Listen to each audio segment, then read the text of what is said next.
Residents, associates, friends attest to late Akeredolu's exceptional qualities as burial Thanksgiving hold. Serap sues governors Wike over local government allocations.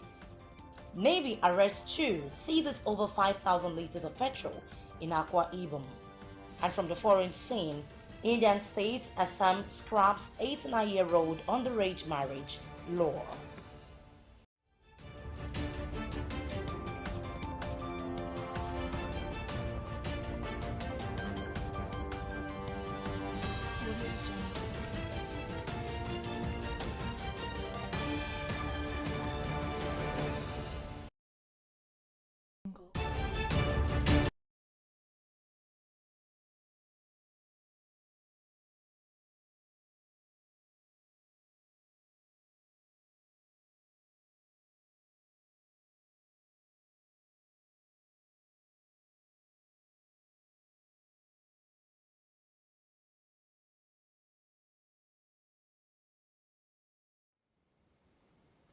Good evening to you and welcome. This is the news at 7 on Osrc television.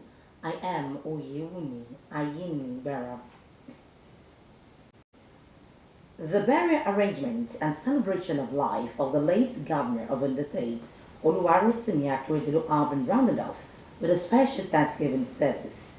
The Akeredolus gathered at the Cathedral Church of St. Andrews in Mola Owo to thank God for the success of the celebration of life. The Bishop of our Anglican Diocese, Right Reverend Stephen Fagbemi, in a sermon entitled Jesus Christ, the Sufficient High Priest, admonished the congregation to always look unto Jesus Christ for salvation and call on him in times of trouble, noting that he does not abandon his people. Government House correspondent Wahab Ankole reports that Akeredolus were joined by the governor of the state, Lucky Aiyedatiwa, his deputy, Olayide Adilami, and some members of the State Executive Council. Special Thanksgiving service at the Cathedral Church of St. Andrews in Mola Owo rounds off activities marking the celebration of a life well spent by the late governor of Ondo State, Oluwarotimi Akeredolu, as the congregation and family members are joined by Governor Lucky Aiyedatiwa and some members of the State Executive Council.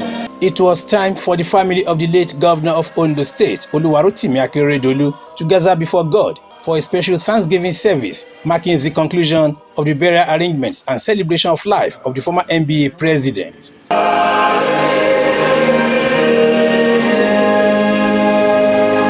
Members of the Ondo State Executive Council, led by Governor Lucky Aiyedatiwa, and family members of the deceased were joined by royal fathers, political associates, market women and well-wishers to thank God at the Cathedral Church of St. Andrews in Mola Owo.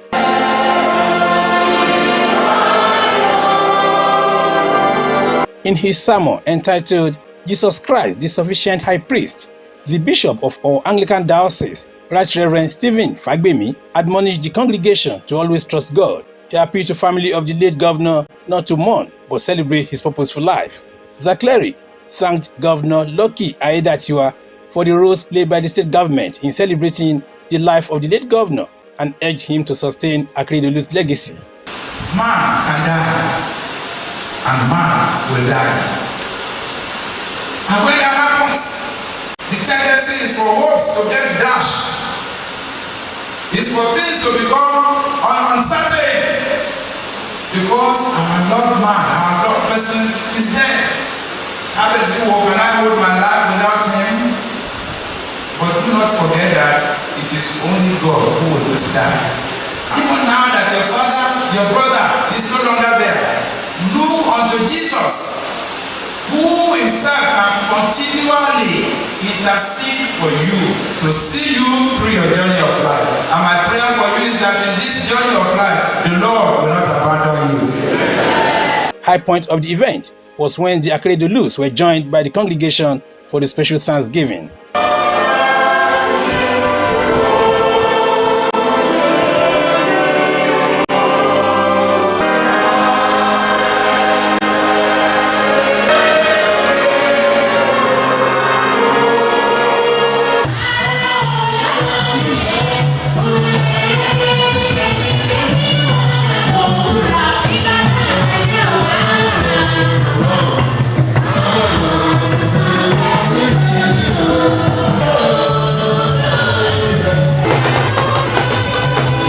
The first son and eldest child of the late Chancellor of the Diocese, Oluwarotimi Akeredolu Jr., was inducted into the Levite group in the cathedral as the generation next.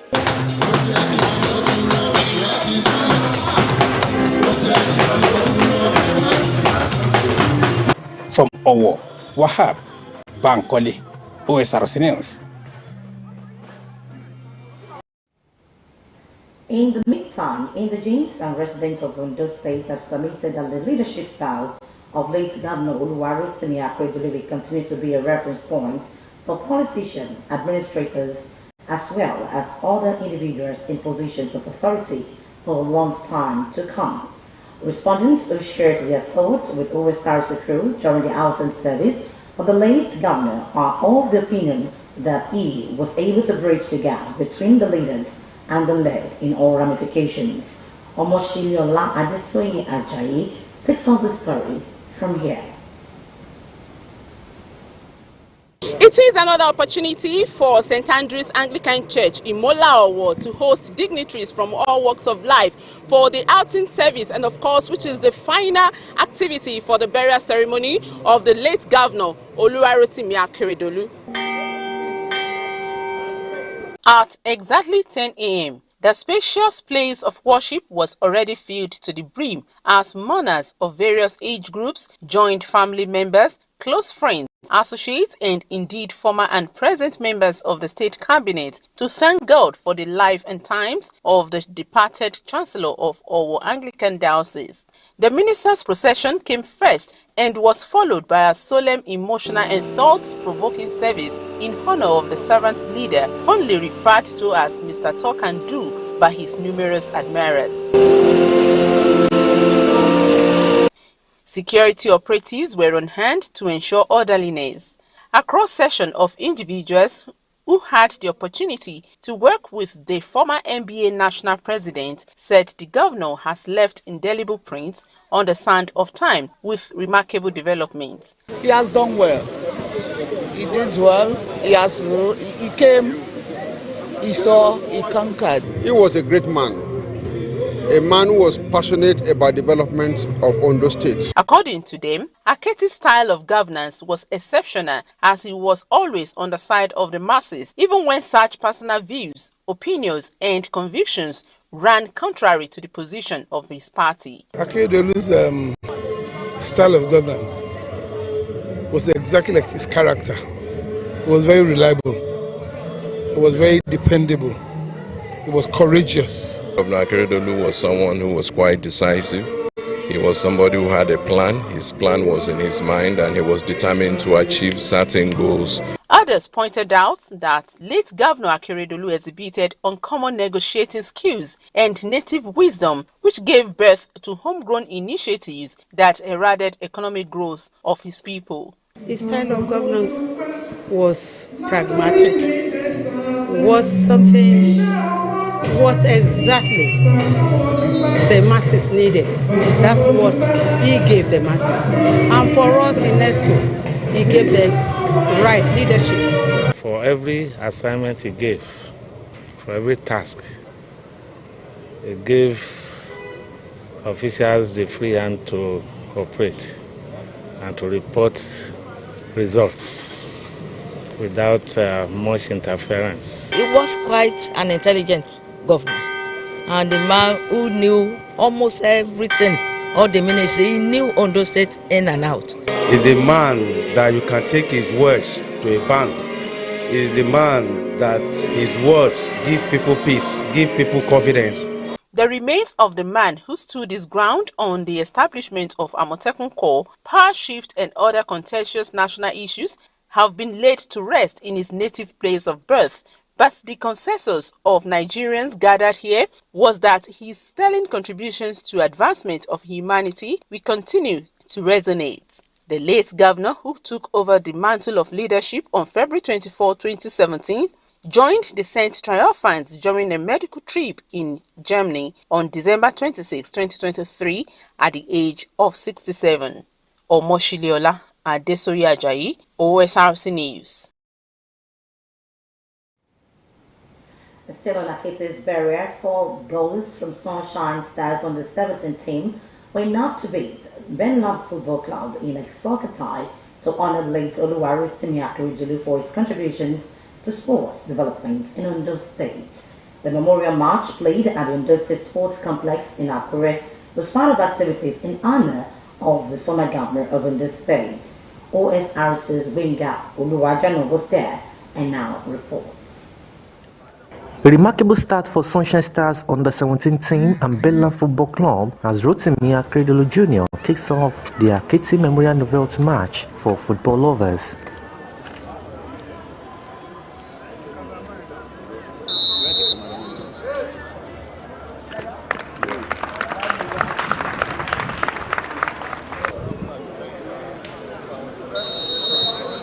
The game began with Sunshine Stars under 17 team dominating possession as winger Sylvester Ivuabe scored a brace to put them well ahead in the first half.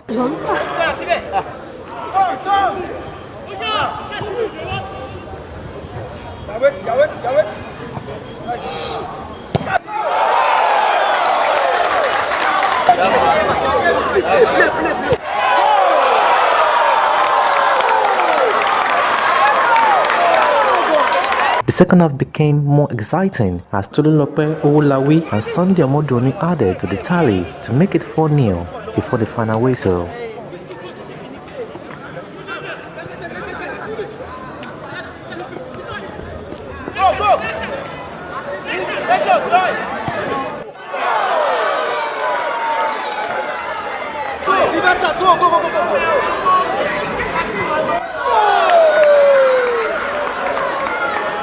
Speaking to journalists after the match, first son of late Oluwarotimi Akeredolu, Rotimi Akeredolu Jr. said the match was exciting and thanked the organizers for its success. He called for support and upgrade of the sports facility to further harness talents. It was interesting. I had fun. It was a nice way of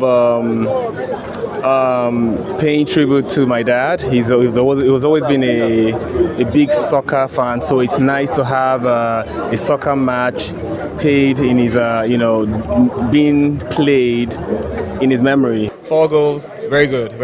There's some incredible goals actually, so it was nice. Maybe there might be needs for more academies to catch them even younger. Very interesting, and I feel very happy because the team Akiti, which is the Sunshine team, won with 4 goals to nothing, meaning that even in debt, Akiti is still winning. So I think I'm going home with a lot of joy.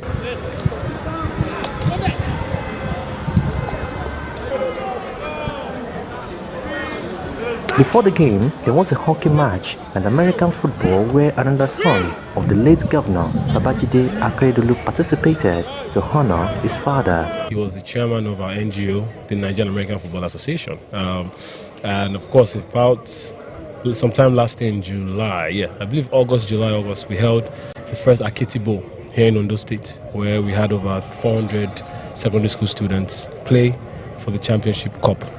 And so for us, as our first chairman, and the fact that our finals is in his honor, we thought it best that as part of solidarity, just respect Mr. Governor, we play a game in his honor. According to the family, the late Oluwarotimi Akeredolu has left indelible footprints for others to follow, especially in the area of youth and sports development. Binga Oluwajano, Osrc News. The Chief Justice of Nigeria, Justice Olukayode Ariwola, is set to swear in the 11 justices of the Supreme Court. The Supreme Court spokesman, Dr. Onde, who confirmed this, said the event will hold on Monday, 26 February, by 10 a.m. at the main courtroom of the court. The Senate, on December 21, 2023, confirmed the 11 justices are requested by President Bola Tinubu. When sworn in on the Apex Court, we have the full complement of 21 justices as envisaged by the Constitution. The All Progressives Congress has confirmed the death of one of its members, Comfort Adebanjo, and 6 others who attempted to purchase 6 rights put on sale by the Nigerian Customs Service to cushion the effect of the economic hardship in the country. The ruling party made the confirmation in an obituary message released to mourn the late party members and the other Nigerians. Customs had commenced the direct distribution of 6 food items to Nigerians due to demonstration against the soaring cost of living in the country. The move was in response to the critical challenges of food security and the soaring costs of essential food items in the country. However, there was a stampede on Friday which led to the death of 7 persons. Meanwhile, the Lagos State Police Command has vowed to clamp down on protesters' strikes and pay the free flow of traffic while protesting. According to the spokesman, police are aware of the plan by some people to protest put in place for the safety of the lives and property of Lagos. The stress is that nothing would hinder the free flow of traffic or a peaceful environment to allow residents to carry out their lawful duties. And this is coming on the heels of protests in some states over the high cost of living and soaring food prices, which the demonstrators alleged were becoming unbearable. Operatives of the Nigerian Navy for the operation base Ibaka in Akwa Ibom State have arrested suspects and impounded their wooden boat laden with 5,100 liters of petrol. The commanding officer of the base, Navy Captain J. Aneke, handed over the suspects the boat and the petrol over to the Nigerian Security and Civil Defense Corps in Ibaka. Aneke said the patrol team of the Navy arrested the suspects on following an intelligence report about suspected smuggling activities in the area. Aneke warned individuals and groups involved in the illegal business to desist or prepare to face the wrath of the law. He also warned criminals to stay clear of Nigeria's territorial waters, stressing that security agencies would not condone illegal activities in the country's coastal areas. And now, operatives of the National Drug Law Enforcement Agency have unmasked of an organized criminal network behind the recent importation of 2 containers laden with illicit drugs. The agency also noted that assaulted arms and ammunition were reported from Durban, South Africa, to the Tinkan seaport in Lagos. According to the spokesperson, Femi Babafemi, among those already arrested are members of the syndicate are in clearing and notified party of the 2 containers, a dock worker who is in charge of the 5-star terminal and another worker at the terminal. He, however, said another dock worker who is equally linked to the syndicate is currently at large. You're still watching Osrc News at 7 on Osrc Television. We'll give you more news after the break. Stay with us.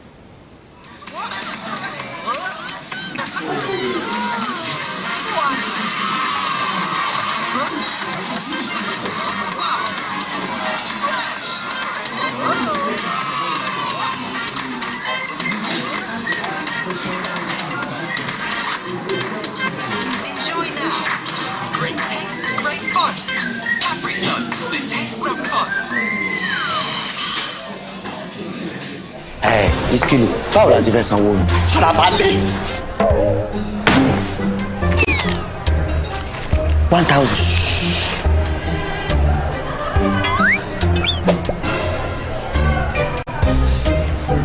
We go wash plate tire o. Farabalẹ̀ now. Madam, èló lówó wa? Brother, na 3,005. Màá fún yín ní owó pé káàdì Glo ẹlẹ́gbẹ̀rún 10,000. Oh yeah. Bring your phone.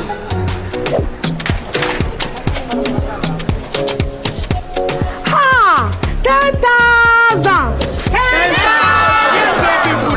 1,000 naira credit. Now you turn to 10,000. No. All of us don't know about Glo Berekete. Ní ìlọ́po mẹ́wàá nísìnyí. Ṣé o ti gbọ́? Ìlọ́po mẹ́wàá ló máa gbà lórí iyekíye tó o bá rà sórí ohun ìpè Glo Berekete 10 times rẹ. I told you. Na one go tell.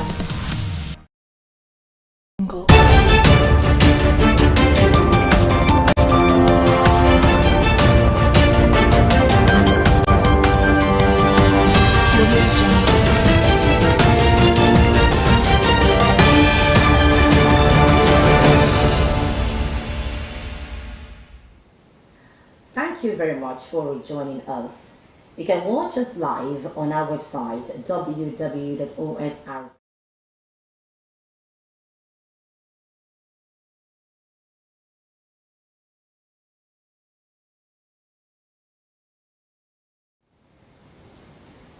The contractor handling Orita Bele Okiud Road construction has given assurance of speedy completion of the road.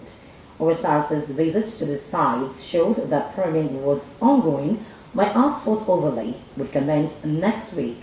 Here's a report as presented from our studios. About a month ago, Ondo State Governor Loki Ayedatiwa directed all contractors handling different road projects in the state to return to site. Osrc crew that went to check compliance discovered that the contractor handling Orita Obele Okeodo Road was yet to return, despite the directive, and reported so. To this place, it's not been coming forth, and the dust is really something else that has been affecting us. You can see our business is here. You know, there are a lot of things we need to achieve that we could not achieve. As this is last year, they have abandoned the road. Now, the contractor is back on the road and works are ongoing. As at the time of filing this report, priming of the road was underway.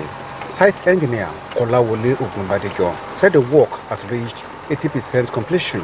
Residents and commuters at Orita Obele Okeodo axis can now heave a sigh of relief as the contractor has assured of quick delivery. We have seen now, we have gone far. We want to prime today. So after the priming, by Monday we lay the asphalt.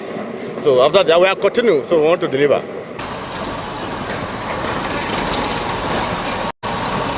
The story was not the same at Alabaka Extension Phase 3, whose residents are counting their losses, as the contractor handling the road project seems to have left them to their fate.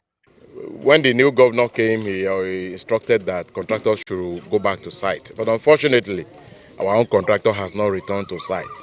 And with only one rain, this rain has become unusable, waterlogged, so much that for the past 5 days now, people have not been able to come out of their houses. This road, is, as you can see, is deserted, completely unmotorable. Nobody can use it again. Our cars and our houses now, we can't even come. They appealed for government intervention. They started very well. We thank them, and we are very grateful. But now, as it is now, we are not happy as it is. But this our road is terrible. In fact, we have not been able to. Since the rain started, we have not been able to pass this road. We will park our cars and go and be taking Okada. Before we will even get the Okada, we have to trek a long distance before we will be able to get Okada that will even take us to the town. So the situation is so pathetic. We want to beg government to come to our aid and make it usable for us. Residents of Orita Obele Estate, Alagbado, Olokwe and Ishinibo have also appealed to government to come to their aid over the bad state of road in the areas. Orita Obele la wa yi o estate kò dá rárá kí ìjọba wa bá wa dá sí o kó bá wa ṣọ̀nà wa o kó wà okay o. Accident kan ṣẹlẹ̀ every day ni wọ́n ṣubú. They said the situation comes with different attendant negative effect on their livelihood.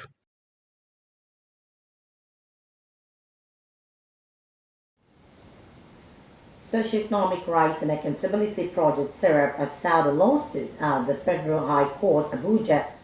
Nigeria's governors and the Minister of the Federal Capital Territory, Abuja, Mr. Nyesom Wike, over their failure to account for the alleged missing 40 trillion naira federal allocations meant for local governments in the state and the FCT. The suit followed the revelations by former President Muhammadu Buhari, who in December 2022 stated that if the money from the Federation accounts to the state is about 100 million naira, 50 million naira will be sent to the chairman, but he will sign that he received 100 million naira. The chairman will also pocket the balance and share it. In the suit filed, SERAP is asking the courts to direct and compel the governors and the Minister of FCT, BK, to publish details of local government area allocations and actual disbursement of the allocations to local governments in their respective states, including the FCT, from 1999 to date. The suit filed on behalf of Sarah White's lawyers, Olawole Oluwadari, Kennedy Oyewumi, and Andrew Nwakwo, SERAP is also arguing that transparency in the actual disbursement and spending of federal allocations meant for local government is fundamental to increase accountability, prevent corruption, and build trust in democratic institutions and strengthen the rule of law. The Nigerian Safety Investigation Bureau, NSIB, says it has received the preliminary report of the U.S. National Transportation Safety Board, NTSB, regarding the crashed helicopter that killed Dr. Albert Wigwe and 5 others. Director of Public Affairs and Consumer Protection, NSIB, Mrs. Bimbo Labiji, said this in a statement today in Lagos. It was reported that on February 9, Wigwe, the Group Chief Executive Officer of Access Holdings, his wife, son, and a former Group Chairman of Nigerian Exchange Group PLC, Abimbola Ogunbanjo, as well as some others were on board the ill-fated helicopter which crashed at the Interstate 15 in Aliron Springs, California, USA. According to Oladeji, initial findings suggest that the helicopter suffered catastrophic damage upon impact, resulting in fragmentation of major components. Senators from the 19 northern states and the Federal Capital Territory, FCT, on the edges of Northern Senators Forum, NSF, have hailed leaders of the Economic Community of West African States, ECOWAS, for their decisive action in lifting sanctions imposed on Niger Republic as a result of military takeover on 26 July 2023. A statement today by the NSF Publicity Secretary, Senator Suleiman Kawu Sumaila, NNPP, Kano South, said the Northern Senators Forum expresses its heartfelt appreciation and commendation to the leaders of the Economic Community of West African States, ECOWAS, for the decisive action in lifting sanctions imposed on Niger Republic as a result of military takeover on 26 July 2023. The Northern Senators from urges the government of Niger Republic and its people to seize this opportunity to hasten the process of returning to democratic governance to build a stronger and more prosperous nation, harnessing their resilient spirit and unwavering determination. The state of Assam in India has abolished an 89-year-old law permitting the marriage of underage Muslims, a move met with opposition from minority community leaders who view it as an attempt to polarize voters along religious lines ahead of elections. Assam, with the highest percentage of Muslims among Indian states at 34%, has expressed its desire to implement uniform civil laws for marriage, divorce, adoption, and inheritance, following in the footsteps of the state of Uttarakhand, which did so earlier this month. Assam Chief Minister Himanta Biswa Sama said the acts contain provisions allowing marriage registration even if the bride and groom had not reached the legal ages of 18 and 21. This move marks another significant step towards prohibiting child marriages in Assam. Prime Minister Narendra Modi's Bharatiya Janata Party, BJP, has promised a uniform civil code, a proposition opposed by Muslims nationwide. However, Sama clarified that Assam would not immediately implement a uniform civil code before the upcoming general elections due by May. And with that story from the foreign scene, we conclude the news man. But before we go, another look at the major stories. We told you that residents, associates, friends have attested to late Akeredolu's exceptional qualities as the former governor's very activities climax the Thanksgiving service in his country home, Owo. Socio-Economic Rights and Accountability Project, SERAP, has filed a lawsuit at the Federal High Court, Abuja, against Nigeria's governors and the Minister of the Federal Capital Territory, Abuja, Mr. Nyesom Wike, over the failure to account for the alleged missing 40 trillion naira federal allocations meant for local governments in the state and the FCT. And from the foreign side, we told you that state of Assam in India has abolished an 89-year-old law permitting the marriage of underage Muslims, a move met with opposition from minority community leaders who view it as an attempt to polarize voters along religious lines ahead of May elections. That's the news tonight. Thank you very much for your time.